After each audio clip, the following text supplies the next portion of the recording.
Bismillahirrahmanirrahim. Assalamualaikum warahmatullahi wabarakatuh. Pertama-tama, minta maaf ya, minggu lalu saya tidak sempat hadir berkenan dengan mata kuliah Sistem Hukum di Indonesia. Alhamdulillah hari ini saya usahakan memang sempatkan ini sebagai pertemuan tahap awal untuk kita bisa bawakan materi mata kuliah Sistem Hukum Indonesia. Bisa ditampilkan dulu semua wajahnya, bisa ditampilkan. Iya, bisa ya, oke. Jadi ini pertemuan pertama ya. Kalau untuk pertemuan pertama ada berapa tahapan atau ada berapa kesepakatan yang kita harus buat dulu. Pertama, kesepakatan berkenan dengan sistem perkuliahan kita. Yang kedua, berkenan dengan kontrak perkuliahan. Yang ketiga, berkenan dengan metode apa yang kita gunakan dalam proses perkuliahan selama 12 kali pertemuan, 14 kali ya pertemuan, 2 kali mid dan final. Yang mau sepakati, yang pertama yang perlu kita sepakati di sini adalah model perkuliahan. Model perkuliahan mungkin ke depan insya Allah, sebenarnya saya sih berkeinginan untuk kita bisa bertetap langsung, ketemu langsung berkenan dengan mata kuliah Sistem Hukum Indonesia. Tetapi karena kondisi hari ini tidak terlalu memungkinkan, walaupun kebijakan negara pada saat ini sudah memberikan ruang untuk pertemuan secara langsung, tetapi menurut saya mungkin agak belum terlalu kondusif. Sehingga untuk metode yang kita gunakan, saya tetap sepakat kita menggunakan metode Zoom saja, metode Zoom ya, metode Zoom. Itu.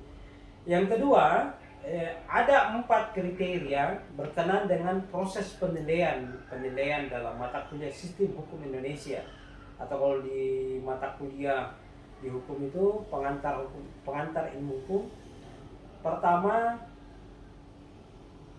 kehadiran itu 65%. Jadi saya berharap teman-teman yang gabung kelas ini, kehadiran itu 60%. Kehadiran saya berharap memang persentase paling terbesar dalam mata kuliah sistem hukum ini itu 60% ya, 60%. Yang kedua adalah tugas. Jadi tugas itu terbagi dua, ada tugas individu dan ada tugas kelompok. Tugas individu ini di mana setiap mahasiswa yang akan diberikan setiap pertemuan. Jadi mungkin pertemuan sebentar akan ada tugas buat teman-teman berkenan dengan sistem hukum Indonesia. Yang kedua, tugas individu. Tugas individu ini kemungkinan besar saya akan kasih di antara menjelang mid dan menjelang final. Masing-masing persentase dari 60 tadi, kehadiran 60%, tugas itu saya kasih 30%. 20% ya, 20%. Jadi tugas individu dan kelompok itu tugasnya ada 20%. Jadi sekarang ada 80%. 20% lebihnya itu adalah tugas atau mid dan final. Saya perhatikan bahwa teman-teman kadang jadi salah satu keluar biasaan kalau saya mengajar, sebenarnya semua teman-teman atau mahasiswa itu semua dapat A. Kenapa? Pertanyaan muncul, kenapa kalau muncul tiba-tiba di akhir semester ini ada yang dapat B, ada dapat C, ada dapat E, ada yang tidak lulus. Artinya 100% yang diberikan di pertemuan pertama ini itu berkurang, anggaplah kehadiran. Jadi saya berharap ke tingkat, saya sudah screenshot ini screenshot dari atau referensi ya, referensi berkenan dengan kehadiran saudara. Saya berharap juga ke tingkat screenshot ini supaya muncul siapa-siapa sih yang hadir, sehingga kita bisa melihat untuk menentukan presentasi apakah saudara dapat A, B, D, C dan D atau error. Itu kontrak perkuliahan dalam pertemuan pertama yang sebenarnya dua ya, metode perkuliahan kita, dan kita masuk pada kontrak perkuliahan. Oke, sampai sini mungkin ada yang mau disampaikan, silakan. Kalau ada yang tidak sepakat atau ada yang mau mencoba menawarkan solusi atau alternatif atau wacana berkenaan kontrak perkuliahan kita sebelum saya masuk pada materi. Oke, saya kasih waktu 2 menit. Silakan kalau ada yang mau ada saran atau ada solusi dari teman-teman. Silakan. Kalau ada.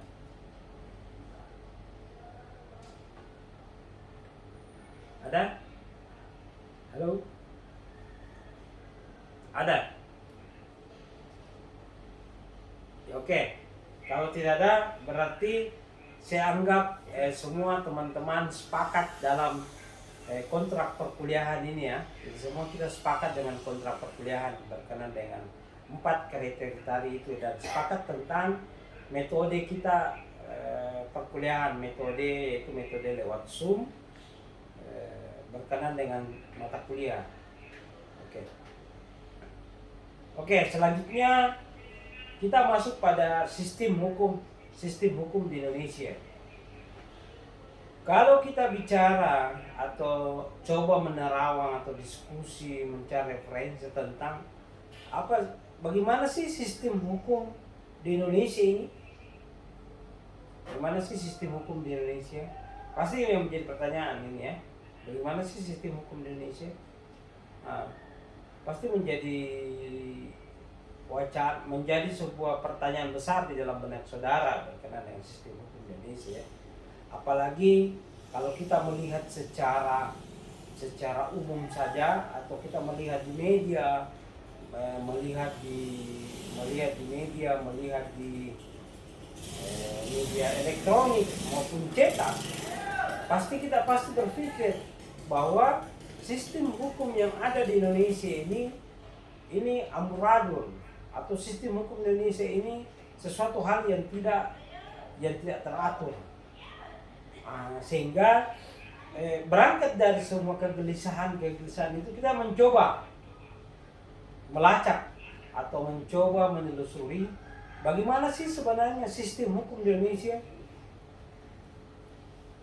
Atau mungkin ada yang mau kasih komentar berkenan dengan apa sih yang dimaksud atau apa sih pemahaman saudara, teman-teman berkenan dengan sistem hukum Indonesia, atau ada yang punya pandangan. Saya persilakan kalau ada yang mau berkomentar, silakan. Ada?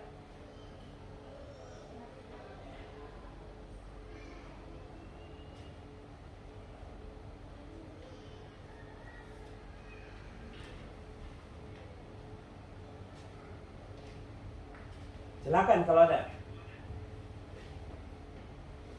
Ya, oke.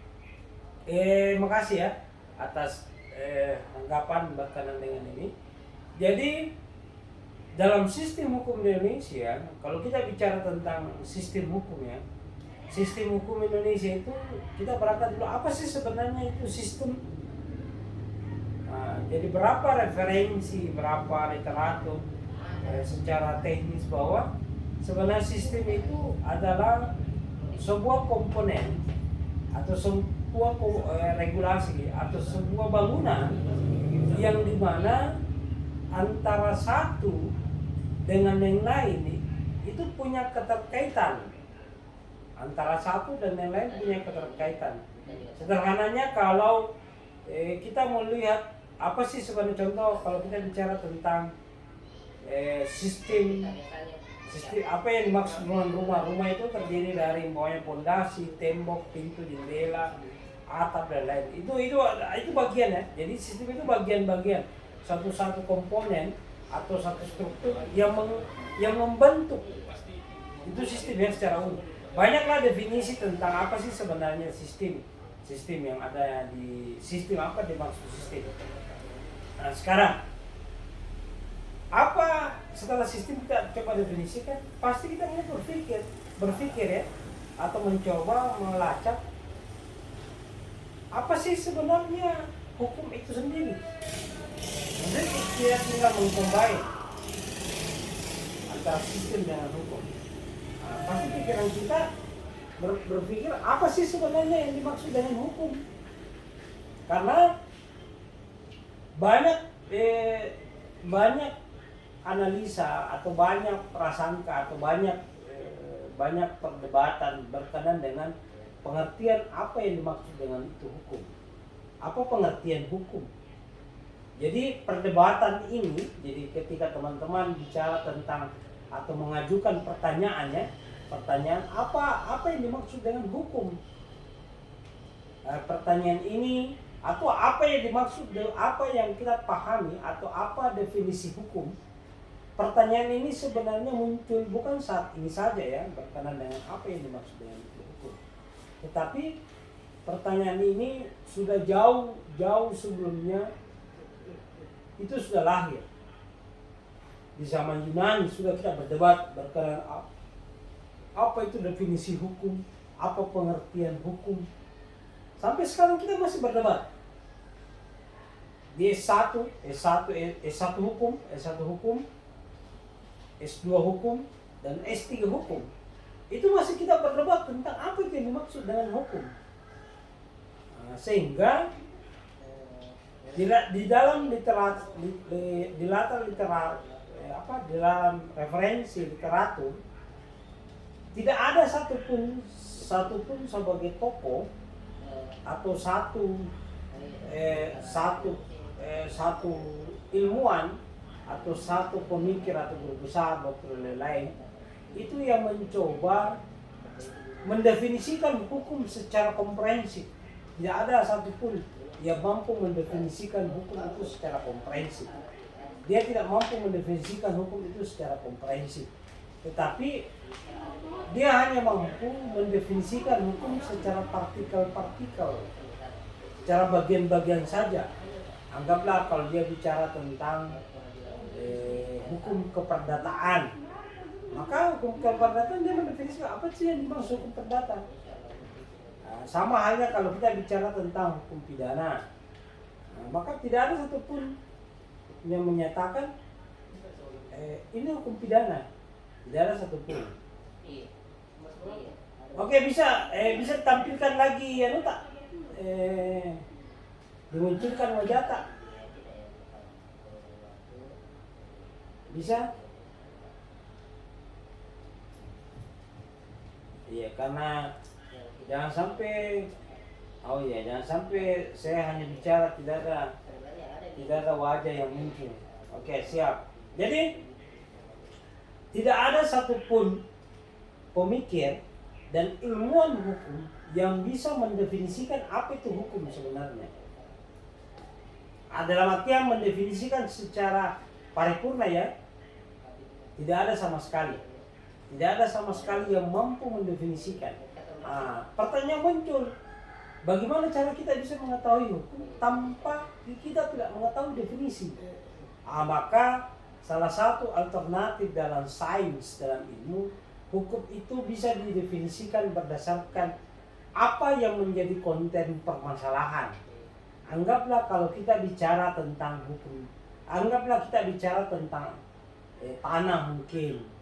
Anggaplah kita bicara tentang penganiayaan. Anggaplah kalau kita bicara tentang susunan negara, tatanan negara, pemerintahan, maka baru seorang ilmuwan bisa mendefinisikan, kalau kita bicara tentang hukum negara atau hukum pemerintahan, maka kita mendefinisikan hukum itu sebagai susunan atau tatanan berkenan negara, komponen kenegaraan.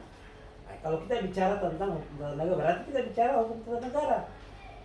Sama juga kalau kita bicara tentang hukum pertanahan atau agraria. Oh, berarti kita baru bisa mendefinisikan. Oh, hukum agraria ini definisinya adalah hukum yang mengatur antara manusia dengan manusia berkenaan dengan pertanahan, atau lebih umumnya dia lebih cenderung pada hukum perdata. Nah, ini yang lebih cenderungnya pada hukum keperdataan ya. Anggaplah kalau kita bicara tentang hukum peristiwa penganiayaan, maka hukum itu hanya bisa hukum ini pengertiannya adalah hukum yang mengatur antara individu dengan negara, hukum pidana. Begitupun semua hukum hanya bisa terdefinisi, dia punya pengertian atau punya batasan ketika dilekatkan pada satu atau satu peristiwa atau satu objek yang berbeda. Contoh, kalau kita bicara tentang hukum kesehatan, maka kita bisa mendefinisikan, tapi ketika kita melepaskan kesehatannya, apa itu hukum, maka agak sulit kita mendefinisikan. Bisa terdefinisi itu hukum, tetapi secara umum saja. Contoh, kalau Plato dan para tokoh-tokoh ilmuwan seperti tokoh-tokoh ilmuwan filosof, dia menyatakan bahwa hukum itu adalah sekumpulan peraturan yang dimana peraturan itu mengikat atau mengatur antara individu dan individu yang lain. Nah, ada juga menyatakan bahwa hukum itu adalah sebenarnya perintah. Ada yang menyatakan bahwa hukum itu perintah. Ada juga yang menyatakan hukum itu adalah apa yang menjadi putusan hakim. Itu hukum. Ada juga yang menyatakan hukum itu adalah sesuatu yang terjadi di masyarakat. Nah, ini banyak definisi tentang apa sebenarnya hukum, sehingga para ilmuwan menyatakan atau para pakar menyatakan tidak ada satupun yang mampu mendefinisikan apa yang dimaksud dengan hukum itu sendiri. Nah, ini yang menjadi sebuah penelusuran berkenaan dengan mata kuliah sistem. Jadi kalau kita gabungkan antara apa itu sistem hukum, maka sistem hukum itu adalah sistem, satu komponen, satu bagian atau satu struktur yang dimana menyusun hukum itu sendiri di Indonesia, kan sistem hukum di Indonesia. Jadi pengantar dalam mata kuliah sistem hukum Indonesia, berarti kita bicara tentang sistem atau komponen atau bagian-bagian yang di dalam hukum di Indonesia. Jadi kita tidak belajar tentang hukum di Amerika ya, tidak belajar tentang hukum di Belanda, kita tidak belajar tentang hukum di Korea, kita tidak belajar hukum di Amerika, tapi kita belajar tentang sistem hukum yang ada di Indonesia. Ini sebagai pengantar buat saya, buat teman-teman, supaya menjadi sebuah referensi bagi saya. Saya berharap bahwa sebenarnya referensi yang saya maksud sini ini adalah sebagai penambah ya, karena terus terang proses perkuliahan itu tidak cukup sebenarnya lewat media Zoom dan pertemuan. Butuh sebuah referensi juga, sehingga referensi ini bisa menjadi penambah ilmu dan bisa memparipurnakan pengetahuan Bapak dan teman-teman sekalian. Oke, sampai sini ada yang mau disampaikan? Silakan.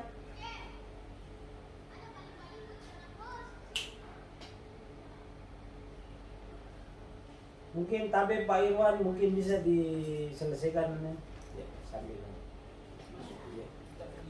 Itu saja, matikan yang videonya, jangan itu.